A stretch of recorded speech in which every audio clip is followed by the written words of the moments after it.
જો આ રીતે તમે એકવાર દાળ બનાવી તો તમે જ્યારે દાળ બનાવશો તો આ જ રીતે બનાવશો, કેમ કે આવી જ દાળ તમે લગ્ન પ્રસંગમાં ઘણી વખત ખાધી હશે, પણ આમાં કંઈક અલગ જ છે।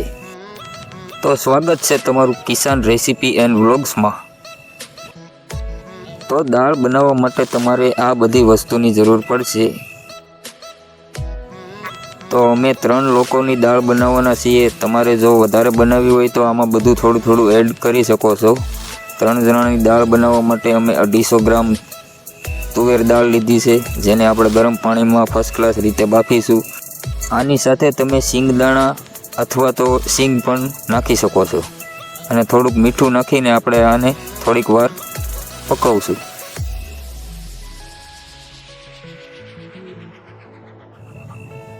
તો દાળને ફર્સ્ટ ક્લાસ રીતે પકવવાની છે અને થોડીક ઘાટી થાય ત્યાં સુધી પકવવાની છે। હવે દાળ આપણી એકદમ પાકી ગઈ છે, તો હવે આનો વઘાર કરીશું એકદમ નવી રીતે। તો વઘાર માટે બધાની પહેલાં થોડું તેલ આપણે એડ કરીશું।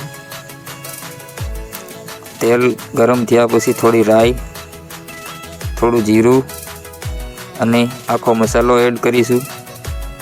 પછી લીમડાના પાંદડા આપણે થોડા એડ કરીશું, વઘાણી નાખીશું। પછી લીલા મરચાં એડ કરી દઈશું। પછી થોડું લસણ પણ નાખીશું। આ લસણ આવી ગયું છે। હવે થોડું આદું પણ એડ કરીશું। હવે આને 1 થી 1.5 મિનિટ સુધી પકવવાનું છે ફર્સ્ટ ક્લાસ રીતે। થોડુંક બ્રાઉન થયા પછી આમાં આપણે સીધા ટમેટાં એડ કરી દેવાના છે। ટમેટાં આપણે એડ કરી દીધા છે। હવે આને સારી રીતે 3 થી 4 મિનિટ પકવવાના છે। હવે થોડું મીઠું એડ કરી દઈશું અને થોડીક હળદર એડ કરી દઈશું અને થોડોક અમથો ચણાનો લોટ આપણે દાળ આછી ન થાય તે માટે આપણે અહીંયા લીધો છે।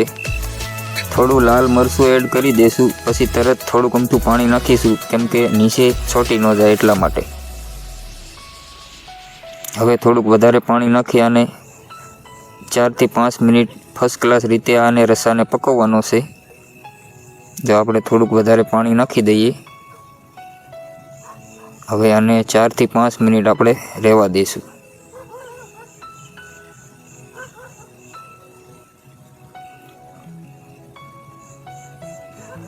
હવે આપણો રસો કમ્પ્લીટ પાકીને તૈયાર થઈ ગયો છે।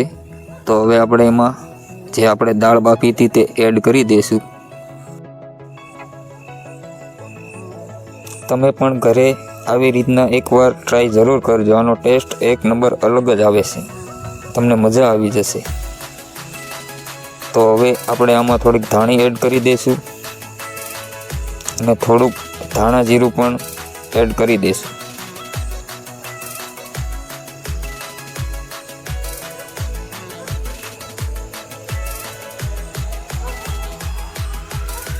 હવે આને 3 થી 4 મિનિટ એમને ફર્સ્ટ ક્લાસ રીતે પકવવાની છે। પછી આપણી દાળ થઈ જશે કમ્પ્લીટ।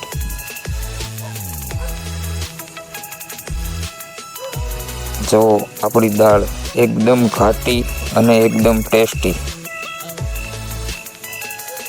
વિડીયોમાં નવા હોય તો ચેનલને સબસ્ક્રાઈબ જરૂર કરી દેજો અને તમારા દોસ્તોને શેર પણ જરૂર કરજો અને એક લાઈક તો કરી દેજો।